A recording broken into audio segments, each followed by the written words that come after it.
সলিমুদ্দি চাচা, ও সলিমুদ্দি চাচা, ও বাহে সলিমুদ্দি চাচা, খবর শুনছেন বাহে? খবর শুনছেন?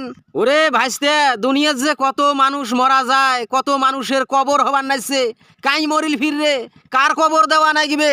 আরে দূর বাহে, এডে খবরের কথা কবা নাইছ, খবর, গরম খবর, তাজা খবর, টাটকা খবর, হিরো আলম ভাইয়ের খবর কথা কবা নাইছ।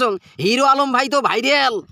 আরে স্যাংরা, এই কথা, হিরো আলম নাতির কথা কবার নাছিস? ওই তো আগের থাকি দেশত ভাইরাল। এলা তো হিরো আলম যেন তেন হিরো আলম নয়, হিরো আলম এখন ইন্টারন্যাশনাল খেলোয়াড় রে, আন্তর্জাতিক খেলোয়াড়। ইয়ের সাথে খেলা কঠিন ব্যাপার রে। ঠিকই কইছেন সলিমুদ্দি চাচা, ঠিকই কইছেন। খেলা হবে, এবার খেলা হবে, কঠিন খেলা হবে। আন্তর্জাতিক গণমাধ্যমত হিরো আলমের কথা কবার নাইছে, আমেরিকা কথা কবার নাইছে, কানাডা কথা কবার নাইছে, জাতিসংঘ হাতে হিরো আলমের কথা কবার নাইছে, খালি হিরো আলম, হিরো আলম। ইউরোপীয় ইউনিয়নের কথা কলু না, ইউরোপীয় ইউনিয়নও কিন্তু হিরো আলমক নিয়ে কথা কবার নাইছে, মোর মনটাই কবার নাইছে। হিরো আলমের নাম গিনিস বুকে লেখা হবে, গিনিস বুকে হিরো আলমের নাম উঠবে রে। হিরো আলম যা করছে না, দেখার মতন। হয় বাহে সলিমুদ্দি চাচা, কপাল খুলি গেছে, স্যাংরার কপাল খুলি গেছে, হিরো আলমের কপাল খুলি গেছে। একটা দাবরানি খায়া, একটা ধাতানি খায়া যে নেতা হয়ে গেল, এটাই তো হিরো আলমের সবচেয়ে বড় ভাগ্য।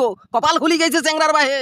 এখন এই গান বাজনা বাদ দিয়ে, হ্যাঁ, মিউজিক ভিডিও বাদ দিয়ে, ডিশের ব্যবসা বাদ দিয়ে, এই স্যাংরা রাজনীতির মাঠত সরাসরি নামি দেওয়ার দরকার। যে মাঠে খেলা হবে, খালি খেলা, কঠিন খেলা হবে। নেতা কি এমনি হয় রে নাতি? নেতা এমনি হওয়া যায় না।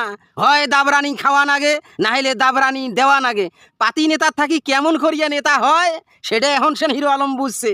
এলা হিরো আলমের উচিত রাজনীতির মাঠে খেলা দেখা। আমার দেশের এক ধরনের সুশীল বাবু আছে, সুশীল বাবু।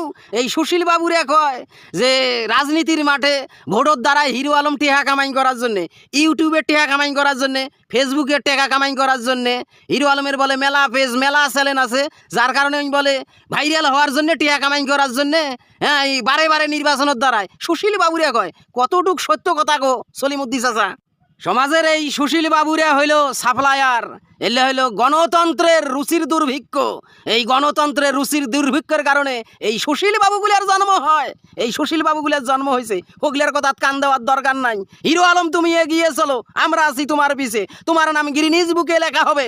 হ্যাঁ গো সলিমুদ্দি চাচা, এই যে গোসিয়া গোসিয়া ভাইল করিয়া সাইরে সাইরে এই কথাগুলো কেমন করি কন তোমরা বাহে? তোমার কথা শুনিয়ে মুই টাসকা নাকি যাং বাহে, আহম্মক হয়ে যাং, বেকুব হয়ে যাং। খালি ভাবং সলিমুদ্দি চাচা কেমন করিয়া এইদন করি কথা কয়, কেমন করিয়া কথা কং। মুখ তো কথা কওয়া নাগে না রে। উমরা কথা তৈরি করে, আমরা খালি ফটর ফটর করিয়া যাবার নাচ্ছি। উমরা কথা বানে দেয়, আমরা খালি মুখ দিয়ে কই। আমার কিচ্ছু করা নাগে না। সলিমুদ্দি চাচা, কলকাতার একটা ছবি